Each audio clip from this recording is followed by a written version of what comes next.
বিপদে আমার আপনার মুসিবতে যেই রব আমাকে আপনাকে সব সময় যিনি আমাকে আপনাকে দেখভাল করে রাখেন, যার নজরের মধ্যে আমি আপনি থাকি, আমার আপনার শত বিপদে শত দুঃখ দুর্দশায় যিনি সব সময় আমাকে আপনাকে সাহায্য করেন, তিনি কে? আমার ভাইয়েরা, আমার বন্ধুরা, ওই আল্লাহ বলেন, বান্দারে আমি তোমারে বড় মহব্বত করে বানাইছি রে বান্দা, তোমার এই চেহারাটাকে আমি বড় মহব্বত করে বানাইছি বান্দা। দুনিয়ার মধ্যে তোমার সবচাইতে দামি করে আমি বানাইছি। আমি দেখো এই পৃথিবীতে লক্ষ কোটি মাখলুক আমি বানাইছি, এর মধ্যে সবচাইতে সুন্দর করে রে বান্দা আমি তোমারে বানাইছি, সবচাইতে সম্মানিত করে আমি তোমারে বানাইছি। ওয়ালাকাদ কাররামনা বানি আদম, আল্লাহ বলেন সর্বোচ্চ সম্মানিত করে আমি বনি আদমরে সৃষ্টি করেছি। আল্লাহ বলেন, মানুষরে দেখো তোমার এই চেহারাটাকে আমি মালিক আমার কুদরতি হাতে আমি তোমারে বানাইছি। আল্লাহু আকবার, আল্লাহু আকবার। আল্লাহ বলেন, তোমার এত মহব্বত কেন আমি করি রে বান্দা, এত মহব্বত কেন আমি করি? তোমার এই চেহারাটাকে আমি মালিক আমার কুদরতি হাতের মাধ্যমে বানাইছি। আল্লাহ বলেন, লিমা খালাকতু বিয়াদাইয়া ওয়া লাকাদ খালাকনাকুম সুম্মা সাওয়ারনাকুম সুম্মা কুলনা লিল মালাইকাতি ইসজুদু লিআদামা ফাসাজাদু ইল্লা ইবলিস। আল্লাহ বলেন, ওয়া লাকাদ খালাকনাকুম, আমি তোমাদেরকে সৃষ্টি করেছি, সুম্মা সাওয়ারনাকুম, এরপরে তোমার এই চেহারার আকৃতিটাকে আমি আল্লাহ নিজের হাতে দিয়েছি। আমার ভাইয়েরা, আমার বন্ধুরা, কেমন ডিজাইনার তিনি! একটু তাকায় দেখেন এই প্যান্ডেলের ভিতরে আমরা কতগুলো মানুষ, প্রত্যেকটা মানুষের চেহারার উপরে একটা নাক আছে, প্রত্যেকটা মানুষের চেহারার মধ্যে দুইটা চোখ আছে, দুইটা বুরু আছে, একটা কপাল আছে। আল্লাহু আকবার, আল্লাহু আকবার। প্রত্যেকটা মানুষের একটা গাল আছে, গালের ভিতরে আবার কিছু দাঁত আছে, কিন্তু একজনের চেহারার সাথে আরেকজনের চেহারার কোনো মিল নাই। অনেকে বলে ছেলেটা তার বাবার মতো হয়েছে, মেয়েটা তার মার মতো হয়েছে, কিন্তু বাবা আর ছেলের চেহারার ভিতরে পার্থক্য আছে না নাই? মা আর মেয়ের চেহারার ভিতরে পার্থক্য আছে না নাই? আল্লাহু আকবার, আল্লাহু আকবার। এই পৃথিবীতে মিলিয়ন বিলিয়ন মানুষ আল্লাহ বানাইছে। আল্লাহু আকবার, আল্লাহু আকবার। একজনের চেহারার সাথে আরেকজনের চেহারার কোনো মিল নাই, একজনের ভাষার সাথে আরেকজনের ভাষার মিল নাই, একজনের কণ্ঠের সাথে আরেকজনের কণ্ঠে মিল নাই। আল্লাহ বলেন, ওয়াখতিলাফু আলসিনাতিকুম ওয়া আলওয়ানিকুম ইন্না ফি যালিকা লাআয়াতিল লিউলিল আলবাব। হে জ্ঞানীরা, তোমাদের এই ভাষার ভিন্নতা, তোমাদের এই চেহারার ভিন্নতা, তোমাদের এই রঙের ভিন্নতা, এই সব আমি আল্লাহ, এই সব কিছুর মধ্যে জ্ঞানীদের জন্য আমি আল্লাহ উপদেশ রেখে দিয়েছি, জ্ঞানীদের জন্য আমি আল্লাহ নিদর্শন রেখে দিয়েছি। আমার ভাইয়ের, আমার বন্ধুরা, আজকে যেই খেলোয়াড়ের মায়ায় খেলোয়াড়ের মতো আমি চুল কাটতেছি, আজকে যেই নায়ক আর নায়িকার মায়ায় নায়ক আর নায়িকার মহাব্বতে তাদের মতো আমি প্যান্ট বানাইতেছি, শার্ট বানাইতেছি, তাদের ডিজাইনে কথা বলি, তাদের মতো নিজে চলাফেরার চেষ্টা করি, নিজের জীবনটাকে যেই গায়কের মতো বানাইতে চাই, নিজের জীবনটাকে যেই নায়িকার মতো বানাইতে চাই। আল্লাহু আকবার, আল্লাহু আকবার। আমার ভাই, বলুন তো দেখি, ওই গায়ক আমারে আপনারে বানাইছে, ওই গায়ক আমার আপনার চোখ দুইটা দিছে, ওই গায়ক আমার আপনার চেহারা দুইটা দিছে, যিনি আমারে আপনারে বানাইছে, আমি আপনি যখন গভীর রজনীতে গুনাহের মধ্যে লিপ্ত হয়ে যাই, আমি আপনি যখন গভীর রজনীতে নগ্ন সিনেমা দেখি, উলঙ্গ সিনেমা যখন দেখি, নাটক আর থিয়েটার দেখি, আল্লাহু আকবার, মুসলমানদের ঘরগুলি আজকে প্রত্যেকটা ঘর আর প্রত্যেকটা রুম আজকে সিনেমা হলে পরিণত হয়েছে। আজকের ছেলেরা বিদেশে থাকে, প্রত্যেকটা ঘরে ইন্টারনেট আলা অ্যান্ড্রয়েড ফোন আছে না নাই?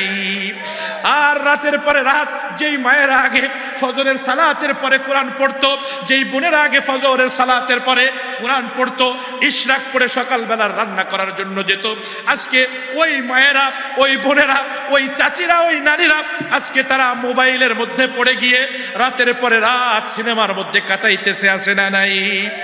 আল্লাহু আকবার, আল্লাহু আকবার। আমার ভাইয়ের, আমার বন্ধুরা, আমি আপনি যখন গুনাহ করি, ওই মালিক তখন আমারে আপনারে ডাক দিয়া বলে, এ বান্দা, এ বান্দা, এ বান্দা, এত মহব্বত করে তোরে আমি বানাইলাম, এত মহব্বত করে তোর রিজিকের ব্যবস্থা আমি করলাম, তুই বাংলাদেশে আসো, তোর রিজিক আমি বাংলাদেশেই পৌঁছায় দিছি। হজ করার জন্য সৌদি আরবে গেছো রে বান্দা, তোমার রিজিক আমি সৌদি আরবে পৌঁছায় দিছি। ওই 7 সমুদ্র 13 নদীর ওই পারে, আটলান্টিকের ওই পারে গেছো, ওই আমেরিকায় গেছো, প্রশান্ত মহাসাগরের ওই পারে গেছো, বান্দা তোমার রিজিক আমি ওইখানে পাঠাই দিছি। ও বান্দা, তুমি বিপদে পড়বা, মুসিবতে পড়বা, বিপদে মুসিবতে আমি মালিকরে তুমি ডাক দিবা আল্লাহ আল্লাহ বলে মালিকরে ডাক দিবা, তখন তোমার ডাকে সাড়া দিব। এজন্য আমি ঘুমাই না, আমি নিদ্রা পর্যন্ত যাই না, আমি তন্দ্রা পর্যন্ত যাই না। আল্লাহু লা ইলাহা ইল্লা হুয়াল হাইয়ুল কাইয়ুম লা তাখুযুহু সিনাতু ওয়ালা নাহু। আল্লাহু আকবার। আল্লাহ বলেন, বান্দারে তোমার মায়ায়, তোমার ভালোবাসায় আমি তন্দ্রা পর্যন্ত যাই না। আমি যদি তন্দ্রায় যাই, তুমি আমারে ডাক দেওয়ার সাথে সাথে আমারে পাবা না রে বান্দা। এই জন্য আমি তন্দ্রা পর্যন্ত যাই না। ওই আল্লাহ আমারে আপনারে, আমি আপনি যখন নামাজ না পড়া ঘরের মধ্যে ঘুমায় থাকি, চায়ের দোকানে বসে থাকি, রাতের আধারে যখন আমি আপনি ঘরের ভিতরে গুনাহের মধ্যে লিপ্ত হয়ে যাই, জিনা আর বেবিচারে লিপ্ত হয়ে যায়, নর্তকীর নাচ আর গান দেখায় লিপ্ত হয়ে যায়, ওই সময় মালিক আমারে আপনারে ডাক দিয়ে বলেন, ইয়া আইয়ুহাল ইনসান, ইয়া আইয়ুহাল ইনসান মা গাররাকা বিরাব্বিকাল কারীম। এ দুনিয়ার মানুষেরা, তোমাদেরকে ওই কারীম রবের ব্যাপারে কোন জিনিস তোমাকে ধোঁকাই ফেললো? আল্লাযী খালাকাকা ফাসাওয়াকা ফাআদালাক, যিনি তোমাকে সৃষ্টি করেছেন, সুষম করেছেন, সুবিন্যস্ত করেছেন রে বান্দা, ওই মালিকের ব্যাপারে কোন জিনিস তোমাকে ধোঁকাই ফেললো? আমার ভাইয়েরা, আমার বন্ধুরা, হায় হায় আমার ভাইয়েরা, আমার বন্ধুরা, হায় মুহাম্মদুর রাসূলুল্লাহ সাল্লাল্লাহু আলাইহি ওয়াসাল্লাম একদল মানুষকে এই পৃথিবীতে রেখে গিয়েছিলেন, যেই মানুষগুলি আল্লাহর ভয়ে থরথর করে কাঁদতো। হায়, যেই মানুষগুলি রাতের পরে রাত দাঁড়ায় সালাত আদায় করত, যেই মানুষগুলি ইশার সালাতের পরে 2 রাকাত নামাজে ফজর পর্যন্ত 1 খতম কোরআন পড়তো, সালাতের মধ্যে রাতের বেলায় দাঁড়ায়া দাঁড়ায়া কোরআন পড়তে পড়তে পা ফুলায়া ফেলতো। আল্লাহু আকবার, আল্লাহু আকবার, আল্লাহু আকবার। ওই মানুষগুলিকে তো মুহাম্মদুর রাসূলুল্লাহ জান্নাতের সুসংবাদ দিয়েছিলেন। মুহাম্মদুর রাসূলুল্লাহ তাদের অনেকের জান্নাত স্বচক্ষে দেখেছেন, এই সুসংবাদও তাদেরকে দিছে। এরপরেও তাদের অবস্থা ছিল, কেমনে দাঁড়াবো রবের সামনে? রব যদি আমারে মাফ না করে, রব যদি আমারে ক্ষমা না করে, তাহলে আমার অবস্থাটা কি হবে রে ভাই? আল্লাহু আকবার, আল্লাহু আকবার। আমার ভাইয়েরা, আমার বন্ধুরা, আল্লাহর রাসূল সাল্লাল্লাহু আলাইহি ওয়াসাল্লাম, আল্লাহর রাসূল সাল্লাল্লাহু আলাইহি ওয়াসাল্লাম বলতেছিলেন, আমি জান্নাতের মধ্যে ঘুরতেছি, জান্নাতের মধ্যে ঘুরতেছি, ঘুরতে ঘুরতে একটা সুন্দর মনোরভাপূর্ণ, মনোরঞ্জনপূর্ণ, অনেক সুন্দর চাকচিক্যময় একটা বাড়ি আমার সামনে আসলো। ঘরটা দেখে আমার খুব লোভ জাগলো, আমি ঘরটার ভিতরে ঢুকবো। যেই মাত্র আমি ঘরের ভিতরে ঢুকবো, চিন্তা করে ঘরের সামনে আসলাম। ঘরের সামনে এসে দেখি ঘরের সামনে লেখা হাদা বাইতু ওমর, এটা ওমরের ঘর।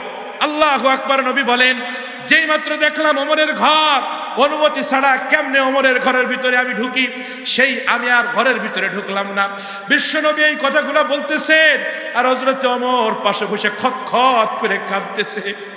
হযরত ওমর বলে, আওয়া আলাইকা আগারু ইয়া রাসূলুল্লাহ, আওয়া আলাইকা আগারু ইয়া রাসূলুল্লাহ। ও আল্লাহর নবী, আমি সম্ভ্রান্ত, আমি সম্মানিত, সব কিছু ঠিক আছে রে গো আল্লাহর নবী, কিন্তু আপনার সামনে আমি কে? আপনি কেন ঘরের ভিতরে গেলেন না? আমার ভাইয়ারা, আমার বন্ধুরা, ওই ওমরের ইন্তেকালের সময়ের অবস্থা কি? আল্লাহু আকবার, আল্লাহু আকবার। মসজিদে নববীতে ফজরের সালাতের ইমামতি করতে দাঁড়িয়েছে ইহুদি গোলাম আবুল উলুব, গুপ্তচর হয়ে মসজিদ নববীর ভিতরে ঢুকে সালাতরত অবস্থায় আমিরুল মুমিনিন খলিফাতুল মুসলিমিন হযরত ওমরের পেটের ভিতরে খঞ্জর দিয়ে কয়েকটা আঘাত করেছে। হযরত ওমর পেট দিয়ে রক্ত পিনকি দিয়ে বের হচ্ছে, নিজের পেটটাকে চেপে ধরে পিছনে চলে গেছে, হাত দিয়ে ইশারা দিয়ে আল্লাহর নবীর সাহাবীদেরকে বলছে, ও আল্লাহর নবীর সাহাবীরা, আগে সালাত, আগে সালাত, আগে সালাত, এরপরে আমার কাছে আসবে। আমার ভাইয়েরা, আমার বন্ধুরা, মসজিদ নববীতে সালাত চলতেছে। হযরত ওমর অন্য আরেকজন সাহাবী উরুর উপরে, রানের উপরে নিজের মাথা রেখে শুয়ে আছে। এই অবস্থার মধ্যে হযরত ওমর মনে মনে তার চিন্তা আসলো, হায় আমার দুনিয়ার জীবন বুঝি শেষ, আমার হয়তোবা আর দুনিয়ায় থাকা হবে না, হয়তোবা সামান্য কিছু সময় আমি দুনিয়াতে আছি। হযরত ওমর এই কথা যখনই তার মাথার ভিতরে আসলো, সাথে সাথে হযরত ওমর নিজের চেহারাটাকে সাহাবীর রানের উপর থেকে মসজিদ নববীর মাটির উপরে রেখে নিজের চেহারাটাকে মসজিদ নববীর মাটির সাথে ঘষে আর বারবার হযরত ওমর বলে, ওয়াইলুল লাকা ইয়া উমর ইল্লাম ইয়াগফির লাকা রাব্বুক, ওয়াইলুল লাকা ইয়া উমর ইল্লাম ইয়াগফির লাকা রাব্বুক।